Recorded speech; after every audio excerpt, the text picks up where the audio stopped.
Good morning, Warren and Charlie. My name is Frank Martin from Elkhart, Indiana. I'm a shareholder. Yeah, you've written a good book too, Frank. Thanks, Warren. I'll do my best to be succinct with this question. As you know, my long suit is not brevity in the written word. Recently, I sequentially read everything that you and Charlie have written or that has been written about you since 1999, including your help wanted ad in the annual report, which sought not a Ted Williams, but the consummate defensive player, and your forcefully worded quotations in last Monday's Wall Street Journal. When contemplating the chronology, I sensed a gradual but unmistakable sea change in your perspective on the investment environment for marketable securities. The intensification of your preoccupation with managing risk is conspicuous by its absence among the other biggest players at the margin: hedge funds, private equity, mutual funds, who are shamefully mute both about what are likely to be anemic prospective returns and the unconscionable risks assumed to achieve them, all the while charging a king's ransom for such low value-added services. When I give free rein to my intuition, the post-1999 Warren Buffett reminds me of the Warren Buffett of post-1969. Back then, when Berkshire was a small fraction of its current size, you spoke of the difficulty in playing a game you did not understand, that there was little margin of safety in the equity markets in general.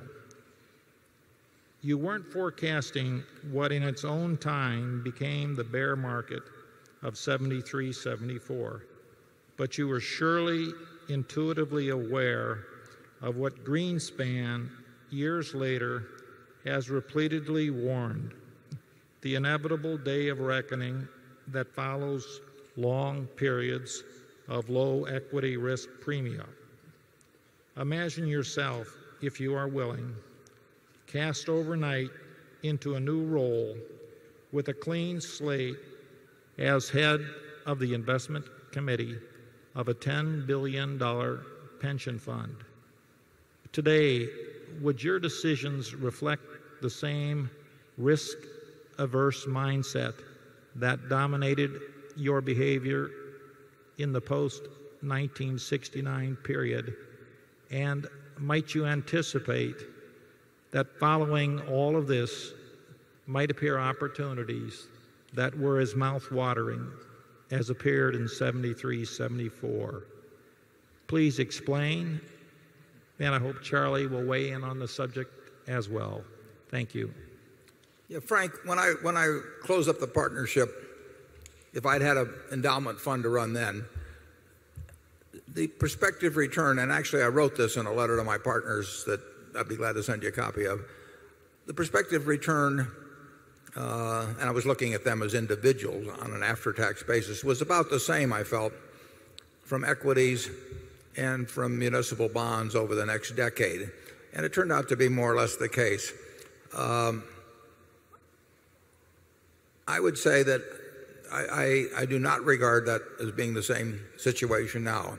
If I were managing a very large endowment fund, for one thing, it would either be 100% in stocks or 100% in long bonds or 100% in short-term bonds. I mean, I don't believe in layering things and saying I'm going to have 60% of this and 30% of that. Why do I have the 30% if I think the 60% makes more sense? So, and if you told me I had to invest a fund for 20 years and I had a choice between buying the index, the 500, or a 20-year bond, I would buy stocks. That doesn't mean they won't go down a lot, but I would rather have an equity investment. I wouldn't rather have an equity investment where I paid a ton of money to somebody else that took my stock return down dramatically. But simply buying an index fund for 20 years of equities or buying a 20-year bond, it would not be a close decision with me. I would buy the equities. I'd rather buy them cheaper, but I'd rather buy the bond with a bigger yield too. But in terms of what's offered to me today, that's the way I would come down. Charlie? Yeah, I don't think that was the answer that was expected, but that's the answer.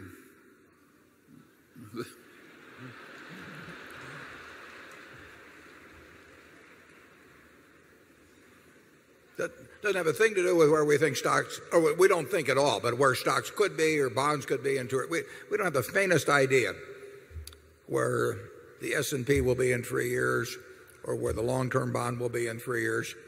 But we do know which we would rather own on a 20-year basis. We'd also expect that the current scene will cause some real disruption. Yeah, but not too many years ahead.